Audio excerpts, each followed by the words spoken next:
Today with we have General Counsel from our panel, from first panel of the day.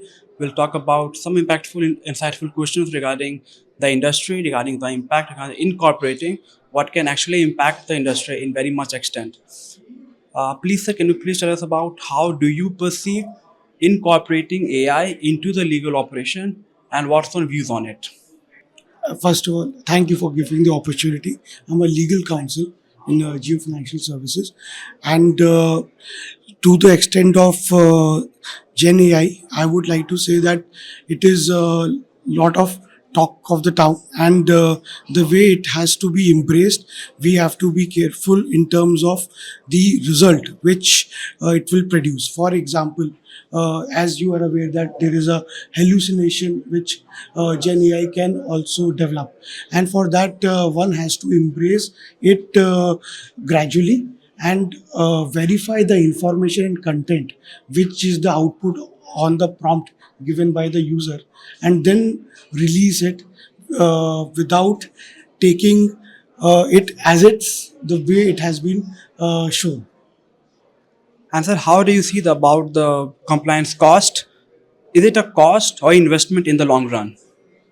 Sure.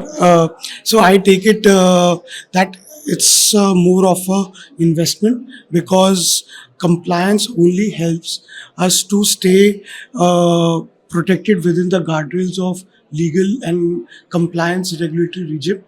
A good compliance is a good governance, which only helps any entity to grow and shine.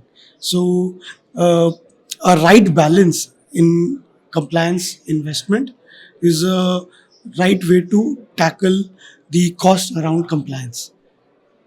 As a general counsel, how do you just not on as a legal counsel, how do you not just mitigate the risk but also anticipate the risk before it occurs?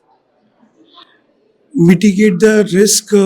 So, as a legal counsel, one has to be mindful that we are the preventive lawyers, which was also the point of discussion in the panel.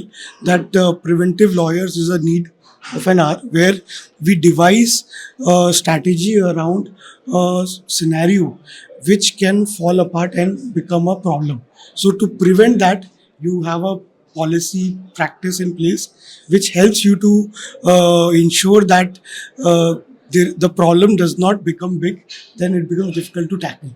So in that case, lawyers are more business enablers in today's space, rather than support function, and that is why it is important to say that uh, we are more of a preventive lawyers than a lawyer who goes once there is a case in hand, or there is a litigation which is already started. So last month we had Advocates Amendment Bill, which actually does more for general counsels, perhaps for I think the biggest reforms yet for corporate counsels in India. What are the pitfalls in it, and how do you recommend to overcome it?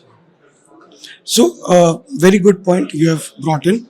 It had various points in it. One of them was allowing foreign law firms to come and practice in India, giving recognition under the definition of advocate to general counsels of the in-house legal counsels.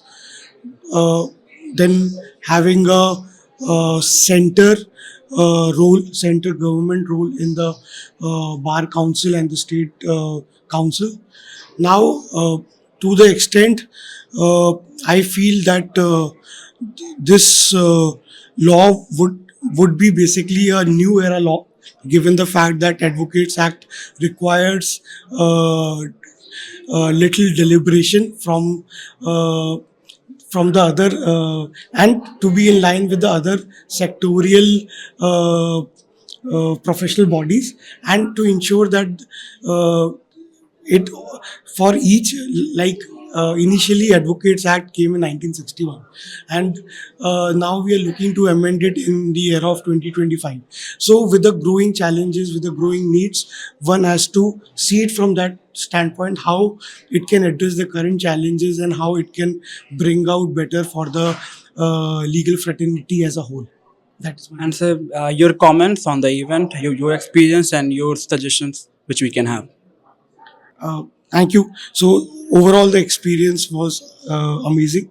We thank you for giving the opportunity to be part of the panel to discuss the future outlook, which in fact helped us to meet the other distinguished panelists and discuss on the various topics which were thrown on us. We had uh, Q&A round also with the audience. So overall, the experience was amazing, and thank you again, ET Legal, to host this event.